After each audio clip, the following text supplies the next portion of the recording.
গণভোট ও ত্রয়োদশ জাতীয় সংসদ নির্বাচন অবাধ, সুষ্ঠু, নিরপেক্ষ, উৎসবমুখর পরিবেশে সম্পন্ন হয় ইসির অনুরোধে মসজিদে মসজিদে বিশেষ দোয়ার আয়োজন করা হয়। এদিকে নির্বাচনে একক সংখ্যাগরিষ্ঠতা পাওয়ায় বিএনপির পক্ষ থেকেও বিশেষ দোয়ার আয়োজন করা হয়। প্রতিনিধিদের তথ্যছবিতে ডেস্ক রিপোর্ট। কালার এক্সপার্ট এবং মাইল্ড অন হ্যান্ডস টেকনোলজি সমৃদ্ধ অরিক্স অ্যাডভান্স ডিটারজেন্ট পাউডার আপনার লন্ড্রি এক্সপার্ট।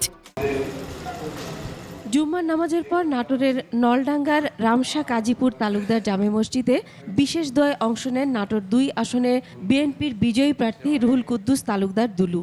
এ সময় বাংলাদেশের অগ্রযাত্রা ও সমৃদ্ধি কামনা করে মোনাজাত করা হয়।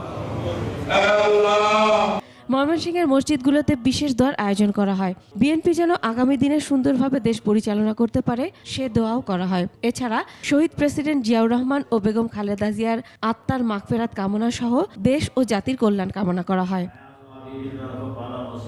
গণভোট ও জাতীয় নির্বাচন সুষ্ঠুভাবে সম্পন্ন হয় নির্বাচন কমিশনের আহ্বানে খুলনার মসজিদে মসজিদে বিশেষ দোয়া হয়। খুলনা টাউন জামে মসজিদে বিশেষ দোয়ার আয়োজন করে বিএনপি। বগুড়ায় কেন্দ্রীয় বাহিতুর রহমান জামে মসজিদে দোয়ার আয়োজন করে দলটির নেতারা। বরিশালে বিএনপির আয়োজনে মসজিদে মসজিদে দোয়া ও মোনাজাত হয়। এছাড়া বেগম খালেদা জিয়ার রুহের মাগফিরাত কামনায়ও দোয়া হয়। নারায়ণগঞ্জে বিএনপির চেয়ারম্যান তারেক রহমানের দীর্ঘায়ু কামনায় দোয়া করা হয়। এ সময় দেশ ও জাতির কল্যাণ কামনায় বিশেষ মোনাজাত করা হয়।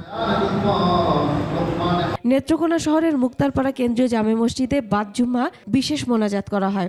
এ সময় উপস্থিত ছিলেন জেলা বিএনপি সভাপতি ও নেত্রকোনা ২ আসনের নবনির্বাচিত সংসদ সদস্য অধ্যাপক ডাক্তার আনোয়ারুল হক সহ অন্যান্য নেতাকর্মীরা। আমাদের আকাঙ্ক্ষিত যে নির্বাচন বাদ জুম্মা সিরাজগঞ্জ কেন্দ্রীয় জামে মসজিদে দোয়া অনুষ্ঠানে প্রধান অতিথি ছিলেন সিরাজগঞ্জ সদর আসনের নবনির্বাচিত সংসদ সদস্য বিএনপির স্থায়ী কমিটির সদস্য ইকবাল হাসান মাহমুদ টুকু। এ সময় তারেক রহমানের সুস্বাস্থ্য এবং প্রয়াত বেগম খালেদা জিয়ার রুহের মাগফিরাত কামনা করা হয়। মাসুম আল ইসা, ডেস্ক রিপোর্ট, ২১ টেলিভিশন।